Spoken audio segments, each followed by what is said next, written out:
నమస్తే, welcome to TV 36 news. Krishna జిల్లా Kondapalli municipality commissioner పై మండిపడ్డారు కౌన్సిలర్. కృష్ణా జిల్లా ఇబ్రహీంపట్నం స్థానిక తెలుగుదేశం పార్టీ కార్యాలయంలో నేడు తెలుగుదేశం పార్టీ నాయకుడు చుట్టుకుతురు శ్రీను విలేకరుల సమావేశం నిర్వహించారు. ఈ సమావేశంలో ఆయన మాట్లాడుతూ కొండపల్లి పురపాలక సంఘం కౌన్సిలర్ అభ్యర్థులను కమిషనర్ శ్రీధర్ నిర్లక్ష్యం చేస్తున్నారని, మొట్టమొదటి అవినీతి టౌన్ ప్లానింగ్, శానిటేషన్, మున్సిపాలిటీ సిబ్బంది వేతనాలతో అవకతవకలు చేస్తున్నారని ప్రశ్నించిన కౌన్సిలర్లు కూడా లెక్క చేయకుండా మాట్లాడడం కరెక్ట్ పద్ధతి కాదని, ఈ పద్ధతిని మార్చుకోకపోతే అవినీతి ఆరోపణలపై చట్టపరమైన చర్యలకు కమిటీ వేయించి తీరుతామని హెచ్చరించారు.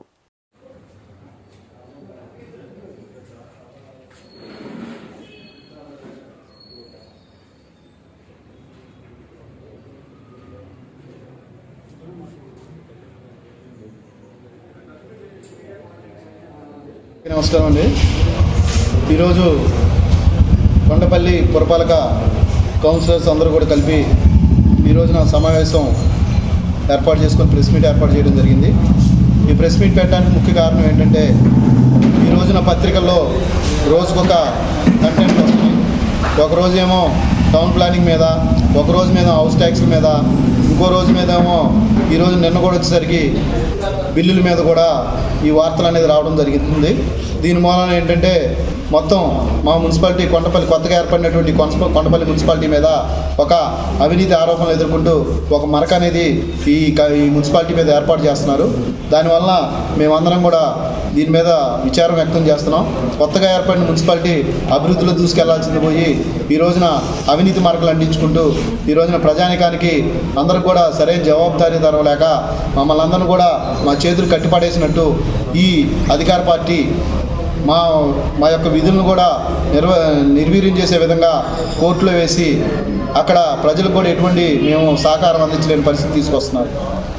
దీనికి కారణం ఈ అధికార పార్టీ. ఇప్పటికైనా వీళ్ళు బుద్ధి తెచ్చుకొని మాతో పాటు వాళ్ళ కౌన్సిలర్లు వాళ్ళు కూడా బాధపడే పరిస్థితి వచ్చింది. గెలిచామే కానీ మా పనులు మేము కూడా చేయించుకోలేని పరిస్థితి వస్తుంది. మా పనులు అంటే మా వార్డులో పనులు. కనీసం ఒక కౌన్సిలర్గా మేము చేసే పనులు ఏంటంటే అభివృద్ధి తీసి పక్కన పెట్టేయండి. ఈ గవర్నమెంట్లో ఎటువంటి అభివృద్ధి మేము చేయించలేం. కనీసం ఒక కాలువలు తీపియటం, లైట్ పోతే లైట్ అయిపోయటం, కనీసం వాటర్ అందియటం, త్రాగునీరు కూడా అందించలేని పరిస్థితిలో మేము ఉన్నాం. మమ్మల్ని నిర్వీర్యం చేస్తున్నారు. ఈ అన్నింటికి కూడా కారణం అధికార పార్టీ. ఎంతసేపు కోర్టులో వేయటం, దీన్ని సాగదీయటం, ఆ ఓటు లేదు ఈ ఓటు లేదని చెప్పి దాన్ని కోర్టుల పరంగా చేసి మా పనులు మమ్మల్ని చేయకుండా చేస్తున్నారు. మున్సిపాలిటీలు దాదాపు 130కి పైగా ఉంటే ఒక 2 మున్సిపాలిటీల కంటే పోయింది తాడిపత్రి, ఇది. దీనివల్ల మైదుకూరు. దీనివల్ల మీకు వచ్చిన నష్టం ఏంటండి? కానీ ప్రజలకు అందుబాటులో ఉండాల్సిన మేము మమ్మల్ని అందుబాటులో ఉన్న ఇట్లా మమ్మల్ని అంటే మాతో పాటు వైసీపీ కౌన్సిలర్లు కూడా సరే అధికారం ఉంది కాబట్టి వాళ్ళకి ఏదో కొంతవరకు చేయగలుగుతున్నారు. మాకైతే అసలు అది కూడా లేదు. ఎంతసేపు ఇక్కడ ప్రజాప్రతినిధులుగా ఎన్నికైన మమ్మల్ని ఏమో నిర్వీర్యం చేసి పార్టీ పరంగా పార్టీ క్యాడర్ వాళ్ళు పెత్తందారీ వ్యవస్థను చూపించడం కోసం దీన్ని కోర్టు పాలు చేసి అందరిని కూడా ఈరోజు రోడ్డును తీసుకొచ్చే పరిస్థితి వస్తుంది. ఈ రోజున కనీసం ఏ పని కూడా మా మాట తీసుకునే పరిస్థితిలో లేరు. కమిషనర్ ఇదేంటంటే మేము అడిగితే ఏది అడగలేని పరిస్థితి. సామాన్యులకి కష్టపడి పనిచేసే వాళ్ళకి ఈ మున్సిపల్ సిబ్బందికి జీతాలు ఎందుకు ఇవ్వట్లేదు అంటే, వాళ్ళకి జీతాలు అనేది మా పరిధి మేము చూసుకుంటామని అంటున్నారు. ఆయన చూసుకుంటాక ఆయన జేబులో డబ్బు ఏమైనా ఇస్తున్నాడా ప్రజలకి? మున్సిపాలిటీ సిబ్బందికి ఇచ్చేది మా యొక్క నిధులు. పన్నులు కట్టేది మేము. ఇక్కడ వచ్చే ప్రతి రూపాయి మా ద్వారా వస్తుంది. నువ్వు ఇక్కడ అధికారికి వచ్చావు, నీ పని నువ్వు చూసుకో.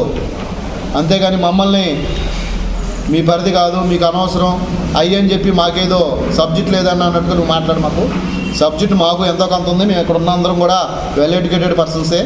దాంట్లో ఎటువంటి అవకాశం ఇది లేదు. నువ్వు చదివింది అదే డిగ్రీ, మేము చదివింది అదే డిగ్రీ. ఏదో నీ కర్మకాలని ఇలాంటి అవినీతి మందుల అంతా కూడా ఈ రోజున పంచాయతీ నుంచి రికమెండేషన్ క్యాండిడేట్కి ఏదో మున్సిపాలిటీకి కొంతకాలం పనిచేయడానికి నువ్వు వచ్చావు. నువ్వేం పర్మనెంట్ సిబ్బంది కూడా ఏం కాదు. సరైన పద్ధతి మార్చుకోమని చెప్పి కమిషనర్ని కూడా హెచ్చరిస్తున్నాం. మాట్లాడేటప్పుడు సరైనగా మాట్లాడండి. వచ్చిన కౌన్సిలర్స్ని విలువివ్వండి. మేము ప్రజాప్రతినిధులు మేము వచ్చామంటే అక్కడ ఉన్న 5-6 వేల మంది ప్రజలు వచ్చినట్టు. అంతేగాని మీ ఇష్టానుసారంగా మీరు చేయొద్దని చెప్పి చెబుతున్నాను. అలాగే పారిశుద్ధ్యం గురించి ఈ రోజున ఎటువంటి పారిశుద్ధ్యం లేక మున్సిపాలిటీ మొత్తం కూడా మున్సిపాలిటీ ప్రజలందరూ కూడా హలో లక్షణం అని బాధపడుతున్నారు. అందరూ కూడా విష జ్వరాలు ప్రబలుతున్నాయి. దోమలు ఎక్కువ ఉంది, మలేరియా డెంగ్యూలు ఎక్కువ ఉన్నాయి.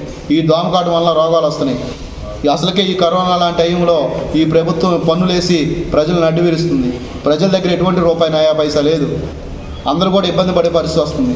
ఇలాంటి వాటిల్లో రూపాయి లేకపోయినా కానీ ఈ వ్యాధులు ప్రబలిల్లి ఈ రోజున అప్పులు పాలైపోయి ఇల్లు ఆస్తులు తాకట్లు పెట్టుకొని వైద్య ఖర్చులు చేయించుకోవాల్సి వస్తుంది.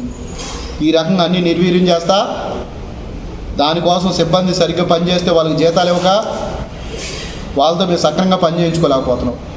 అలాగే వార్డుకి వచ్చి ఇద్దరు ముగ్గురున్న మాకు అప్పచెప్తే కనీసం ముగ్గురు ఇవ్వచ్చు, 4-5 కాకపోయినా.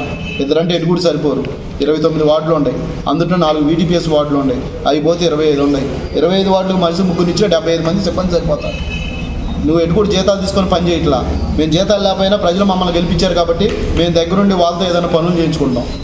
కాలువలు తీపించడం, లేకపోతే డ్రైన్ శుభ్రం చేయించుకోవడం, పూడికిలు తీపించడం, ఏదైనా పంపు పోతే పంపులు వేయించుకోవడం మేము చేస్తే ఇదే. నువ్వు చేయటానికి అభివృద్ధి ఏం లేదు. మున్సిపాలిటీలో 90 పైసా డబ్బులు లేవు. అందరూ కూడా మమ్మల్ని నిర్వీర్యం చేశారు.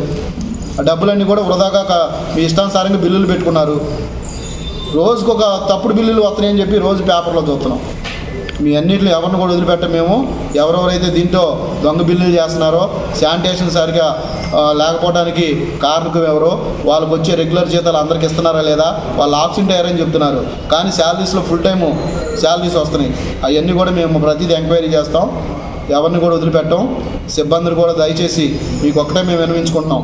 అధికారులందరూ మీ పని మీరు సక్రమంగా నిర్వర్తించండి. మీరు నిర్వర్తించిన పక్షంలో మేము మీ మీద కాపలాదారులుగా ఉండాల్సి వస్తుంది. అదొకటి గుర్తుపెట్టుకొని మీ పని మీరు సక్రమంగా చేస్తే మేము సహకరిస్తాం.